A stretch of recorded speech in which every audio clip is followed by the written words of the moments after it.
గతంలో ఉన్న ఇసుక పాలసీకి సంబంధించి ఇప్పుడు ఉన్నటువంటి ఉచిత ఇసుకకి మధ్య ఇంత భేదం ఉందని ప్రజలు గుర్తించిన వెంటనే వారందరూ కూడా ఆశ్చర్యం వ్యక్తం చేస్తున్న పరిస్థితి అయితే ఉంది. గతంలో ఒక లారీ ఇసుక గనక తమ సొంత ఇంటి నివాసానికి కొనుగోలు చేయాలంటే దాదాపు 42,000 నుంచి 48,000 మధ్య ఖర్చు అయిన పరిస్థితి అయితే ఉంది. ఇప్పుడు అదే ఇసుకను 375 రూపాయలకు స్టాక్ పాయింట్ నుంచి తెచ్చుకుంటున్నారు. కేవలం రవాణా ఛార్జీలు చెల్లించి 15 కిలోమీటర్ల లోపు అయితే కిలోమీటర్కు 300 రూపాయల చొప్పున రవాణా ఛార్జీలు చెల్లించి తెచ్చుకుంటున్న పరిస్థితి అయితే ఉంది. గతంలో 20 టన్నుల ఇసుక సరాసరిన 38,000 అమ్మితే ఓవరాల్గా తీసుకుంటే 42 నుంచి 48,000 కూడా కొన్ని సందర్భాల్లో అమ్మిన పరిస్థితి. అత్యధికంగా మనకు ఉన్న అధికారిక సమాచారం మేరకు ఇబ్రహీంపట్నం డిపో ఏదైతే ఉందో ఇబ్రహీంపట్నం వద్ద 42,000కు ఇసుకను అధికారికంగానే అక్కడ అమ్మినట్టుగా మనకు తెలుస్తోంది. కాబట్టి ఇప్పుడు 575 రూపాయలు ఇసుక ఖర్చులు అప్పట్లో చూపించారు. అయితే దీంతో పాటుగా జీఎస్టీ కావచ్చు, డిస్ట్రిక్ట్ మినరల్ ఫండ్ కావచ్చు, సీనరేజ్ కావచ్చు, వీటన్నిటినీ కలిపి మరో 1,500 మొత్తం ఓవరాల్గా ఈ 575 రూపాయలు మరో 1,500 2,000 రూపాయలు అక్కడికే ఖర్చు అవుతుంది. దాన్ని 3,000 నుంచి 5,000 మధ్య అనధికారికంగా స్థానిక ఎమ్మెల్యేలు అమ్మి దోచుకున్న పరిస్థితి అయితే ఉంది. వారు వీటిని ఇసుక రీచుల్లో ఇసుకను అమ్ముకోవడానికే వారు తాడేపల్లి ప్యాలెస్కు 25 కోట్ల వరకు ఒక్కొక్కరు కప్పం కట్టిన సందర్భాలు కూడా మనకు తెలుస్తూ ఉన్నాయి. కాబట్టి ఆ 25 కోట్లను తిరిగి రాబట్టుకోవాలంటే వీళ్ళనంత ఎక్కువ బ్లాక్ మార్కెటింగ్ ఇసుకలో చేయాలని దారుణమైనటువంటి దీనికి తెగబడిన పరిస్థితి. ఇసుక వైసీపీ అధికారంలోకి రాగానే 5-6 నెలలు అసలు ఇసుక అందుబాటులో లేకుండా చేశారు. అన్ని రీచులను మూసేశారు. దీంతో భవన నిర్మాణ కార్మికులు ఆకలి చావులు చనిపోయిన పరిస్థితి ఉంది. కొంతమంది అయితే ఆత్మహత్యలు చేసుకున్న పరిస్థితి ఉంది. తర్వాత తెచ్చిన ఇసుక పాలసీలో కూడా స్థానికంగా ఉన్నటువంటి ఎమ్మెల్యేలు కావచ్చు, వారి ప్రజాప్రతినిధులు కావచ్చు, అడ్డగోలుగా దోచుకుని తిన్న పరిస్థితి అయితే ఉంది. ఈ విషయాలన్నీ గ్రహించినటువంటి తెలుగుదేశం పార్టీ కావచ్చు, జనసేన కావచ్చు, బీజేపీ కావచ్చు, కూటమి ప్రభుత్వం తాము అధికారంలోకి వస్తే మరలా గతంలో ఏ విధంగా అయితే ఉచిత ఇసుక ఇచ్చామో అదేవిధంగా ఉచిత ఇసుక ఇచ్చి తీరుతామని చెప్పారు.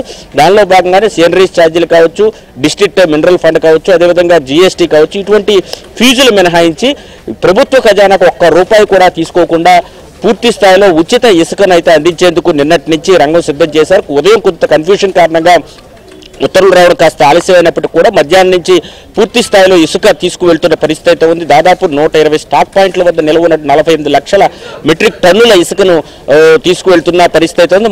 3 నెలల పాటు ఇదే విధంగా కొనసాగుతుంది. ఇప్పుడు ఉన్నటువంటి పాయింట్లు కావచ్చు, లేకపోతే కొన్ని చోట్ల అంటే చాలా దూరం ఉంది అనేటువంటిది కూడా ఒకటి వస్తున్నటువంటి పరిస్థితి. ఎందుకంటే గతంలోకి ఇప్పటికీ ఉన్నటువంటి తేడాలో కొన్ని ప్రాంతాల్లో ఇంకా రీచ్లు పెంచడం కావచ్చు, పాయింట్లు కావచ్చు, ఇవేమైనా చేసేటువంటి పరిస్థితి ఉండబోతోందా? ఏ రకమైనటువంటి మార్పులు తర్వాత అయినా ఉండబోతున్నాయి?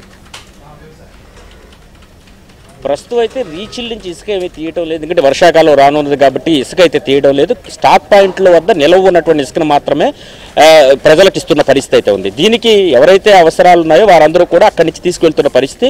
దీనికి సంబంధించి ప్రధానంగా ఒక విషయం మనం గుర్తించాలి. ఏదైతే ఇసుకను 2-3 నెలల వరకు తవ్వే పరిస్థితి లేదు కాబట్టి స్టాక్ పాయింట్లో ఉన్న 48 లక్షల మెట్రిక్ టన్నుల ఇసుకను పంపిణీ చేస్తారు. దీంతో పాటు ఎక్కడైతే పూడిక తీత తీసి మిగిలిన స్టాక్ చేసి దాన్ని కూడా ఇచ్చేందుకు దాదాపు 1 కోటి మెట్రిక్ టన్నుల వరకు కూడా ఇసుకను అందుబాటులోకి రానున్న 3 నెలల్లో ఇవ్వబోతున్నారు. అదేవిధంగా 375 రూపాయలు లోకల్ ఛార్జెస్. నిజంగా చెప్పాలంటే ఇబ్రహీంపట్నం దగ్గర అయితే 130 రూపాయలే పడుతుంది. ఒక్కొక్క చోట అంటే విజయవాడ నగరం చాలా సమీపం కాబట్టి దాంతోపాటు ఫీజులు కూడా ఇబ్రహీంపట్నం లాంటి చోట్ల చాలా తక్కువ ఖర్చు అవుతుంది.